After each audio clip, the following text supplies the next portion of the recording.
Welcome back to Football Flash. Today, we're jumping right into a massive explainer, breaking down one of the most critical Group D clashes of the 2026 FIFA World Cup. We've got the co-host, United States, facing off against a seriously gritty Australian side in Seattle. And let me tell you, the implications for the knockout stages here? Absolutely massive. So, here's our roadmap for today's breakdown.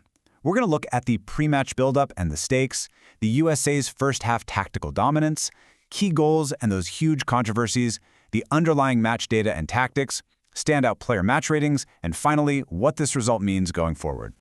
All right, let's dive right into Part 1, pre-match and the stakes.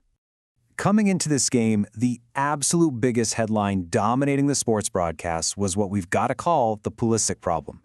The U.S. men's national team was dealt a really devastating blow. Their star talisman, Christian Pulisic, was sidelined with a lingering calf injury that he picked up against Paraguay. This was a huge curveball. It forced head coach Mauricio Pochettino to dramatically adapt his attack. He had to rely heavily on his squad depth, basically laying down the gauntlet to his players, saying, hey, if you want to win this competition, the whole team has to step up. But the USA did have a massive ace up their sleeve, their ultimate 12th man. The atmosphere in Seattle, literally off the charts. We're talking nearly 70,000 fans packing that stadium, creating this overwhelming, deafening wall of sound in the Emerald City. U.S. goalkeeper Matt Freese actually credited this crowd for just willing the co-hosts forward right from the opening whistle. It gave them an immense atmospheric edge. Moving on to Part 2, first-half tactical dominance. Right out of the gate, the USA's grip on this game was just staggering. They commanded a massive 70% of the first-half possession, leaving just 30% for Australia. That midfield trio of Tyler Adams, Weston McKennie, and Malik Tillman, they absolutely suffocated the Socceroos early on. They dictated the tempo, completely controlled the central areas, and used this relentless high press to just pin Australia deep in their own half. And, it wasn't just passing around the back for the sake of it. When we look at final third entries in the first half, the USA literally doubled up Australia, 38-19. That ground control translated directly into really dangerous sustained attacking pressure. The U.S. fullbacks pushed incredibly high up the pitch, stretching Australia's defensive shape to its absolute breaking point and forcing them into this constant state of emergency defending. Which leads us to Part 3, key goals and controversies. And wow, was there drama on the pitch? Let's walk through exactly how these pivotal moments played out. Just 11 minutes in, we get this electric surge from Folarin Balogun. He forces a heavy cross that Australian defender Cameron Burgess tragically turns into an own goal. Amazingly, that's the second consecutive game USA has benefited from an own goal. Then, jump to the 43rd minute just before halftime.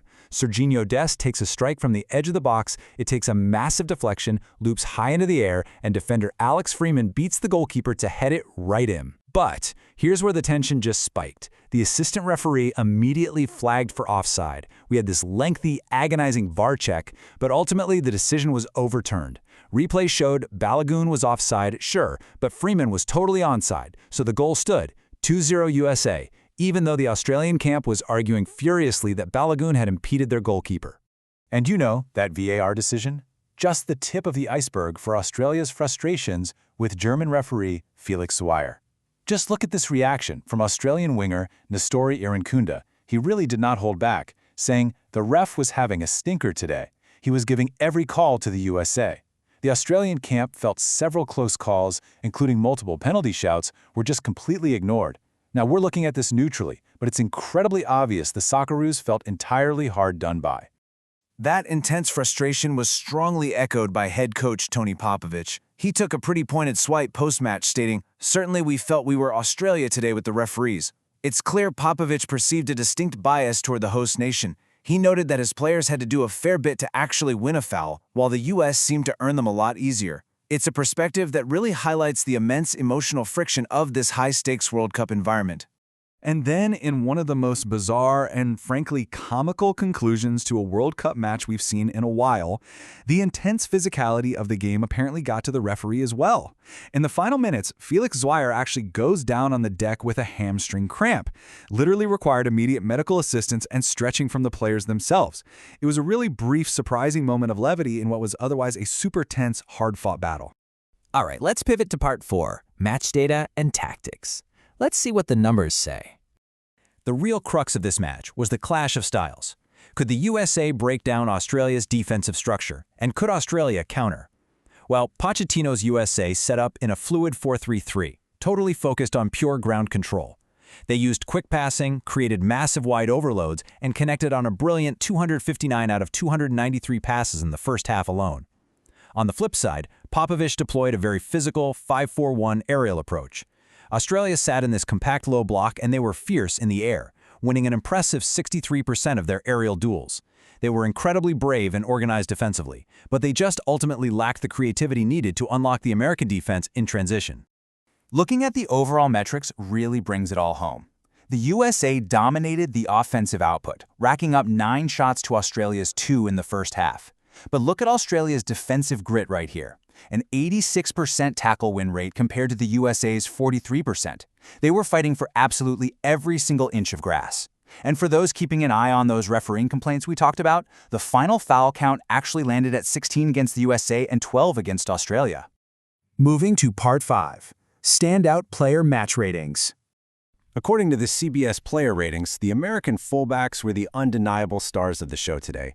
Both Alex Freeman and Anthony Robinson pulled outstanding 8 out of 10 ratings. They completely dominated the flanks and effectively neutralized the Australian counterattack. For the Socceroos, defender Alessandro Cercati stood really tall under immense pressure. He earned a very respectable 7 out of 10 for his resilient defensive work and putting in some absolutely crucial blocks in the box. But the absolute MVP of the match? That has to go to the USA's Alex Freeman. Securing a massive 7.8 rating from SofaScore, he bagged that crucial second goal, which, by the way, happens to be his first ever at a World Cup. He was nearly flawless in possession, completing 36 of 39 passes, and defensively, rock solid, winning 6 ground and aerial duels. It was just the perfect blend of defensive solidity and lethal attacking end product down that right side. Finally, Part 6. What this result means. For the United States, this number 1 represents a massive milestone. This victory actually marked their very first clean sheet in 11 games. With goalkeeper Matt Freese putting in a super confident shift, locking down that defense provides an incredibly encouraging sign for Mauricio Pochettino as they prepare for the really relentless tests of the later rounds. Because hey, defense wins championships, right? And just look at this tournament trajectory.